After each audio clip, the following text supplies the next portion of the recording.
Готово! Записахме детето на детска градина. Така, ние сме щастливо женени. Работим и двамата в София. Имаме 2 деца. Детската градина ни е пред входа. Плащаме си данъците, плащаме си осигуровките.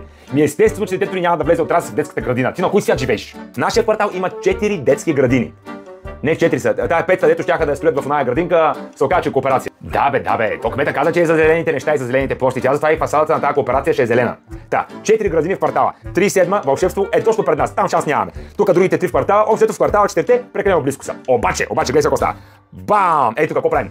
Люлин 9, 14,3 км. Час и 15 в посока. Другия вариант е Перник. Той е на час и 12. Трябва да подпишеш този документ. Как какво? Бракоразводното. Моля се, не дей да плачеш. Не е заради това, че му оставаш на терасата да спа. Заради децата, да му отидат на градина. На кой да го дам този подкоп? Те всички се дърпат. Правят се напарни. Трябва да познаваш човек, който да познава човека, който да познава човека, на човека, който евентуално да познава другия човек. Ти познаваш ли такъв човек? Човек! Това е не човешко. Чай малко бе! Ще се отрежа нещо. Какво? Айде, ти без това не го използваш. Детето има ли някакви алергии? Моля, няма.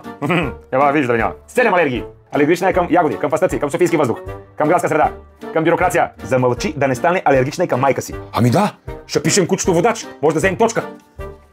Ей го. За Люлин 9 имаме шанс. Ще сме точно над чертата.